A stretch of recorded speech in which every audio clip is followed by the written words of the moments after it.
People's movement. ये कोई copyright लेके हम लोग नहीं बैठे हुए। इसी तरह रोस्टर की लड़ाई हम लोगों ने जीती थी कि इसको लोगों का आंदोलन बनाया था। ये सब आप ही का है, आप अपने अपने झंडा बैनर लगाओ।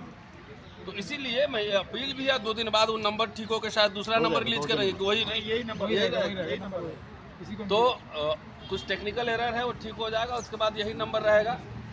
कि साथियों इसलिए हर कीमत पर भाई सिंपल आप 3-4 स्टेज बता रहे हो, सिंपल मुझे पन्ना दो, मुझे उसमें दिख जाएगा कि कहाँ साइकिल है, कहाँ हाथी है, कहाँ हाथ है, मुहर मारेंगे, डब्बे में डालेंगे। इतनी सिंपल प्रक्रिया को आप इतना कॉम्प्लिकेट कर रहे हो। और आपका कोई भी आर्गूमेंट यहाँ पे चलेगा नहीं। क्या होगी एफिशिएंसी का है।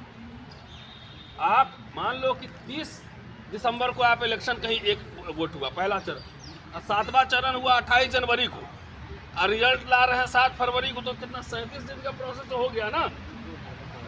37 दिन का प्रोसेस हो गया, तो 37 दिन में आपका टाइम कहाँ बच रहा है। पहले तो हम लोग बचपन में देखते थे बैलेट पेपर से होता था, और पूरे स्कूल के कैंपस में ग्राउंड में टेंट लगता था, और 2 दिन में पूरी काउंटिंग हो जाती थी, 2 दिन में हो जाती थी।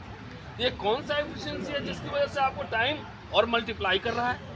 आप कहोगे कि भाई बूथ कैप्चरिंग होता था, तो जो बूथ कैप्चर करते थे वो ईवीएम कैप्चर कर रहे हैं। ईवीएम कैप्चरिंग भी हो रही है, टेम्परिंग भी हो रही है, कैप्चरिंग भी हो रही है।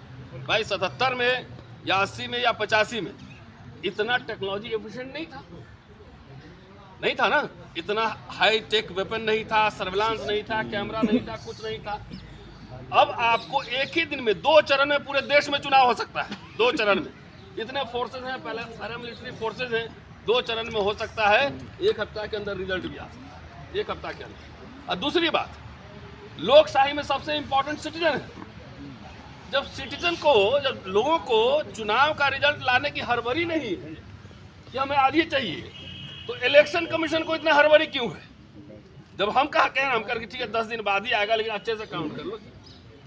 जब लोगों ने कहीं मेमोरेंडम दिया है कि हम लोग को हड़बड़ी है कि आज काउंट करके बताओ, तो ये तानाशाही इलेक्शन कमीशन की है, और वो भी सरकार के इशारे पे कोई इनका आर्गुमेंट चल नहीं रहा है। न टाइम बच रहा है, न पैसा बच रहा है। इतने मशीन पे मशीन बने जा रहे हैं, और लाखों इंजीनियर इसमें इन्वॉल्व होते हैं। 543 नहीं, हजारों की संख्या में इन्वॉल्व होंगे। So let's make it a people's movement.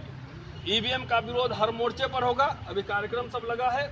इसके अलावा पॉलिटिकल पार्टी से भी हम लोग अनुरोध कर रहे हैं कि वो अपने मैनिफेस्टो में डालें और चुनावी मुद्दा इसको बनाएं।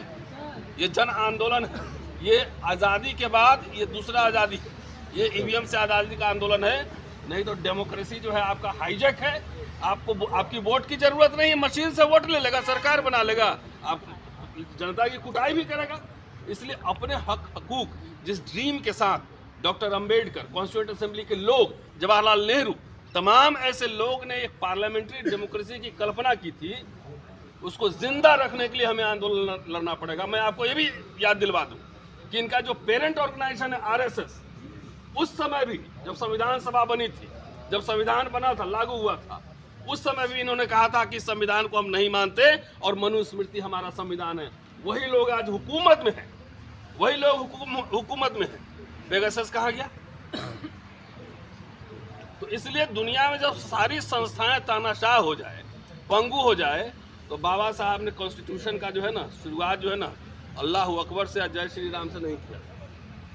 We the people of India, हम भारत के लोग। तो समझिए कि आपकी हकमारी हो रही है, आपके सारे राइट्स जा रहे हैं, तो हम भारत के लोग आओ संवैधानिक तरीके से सड़क पे लड़ेंगे, सड़क पे आंदोलन करेंगे।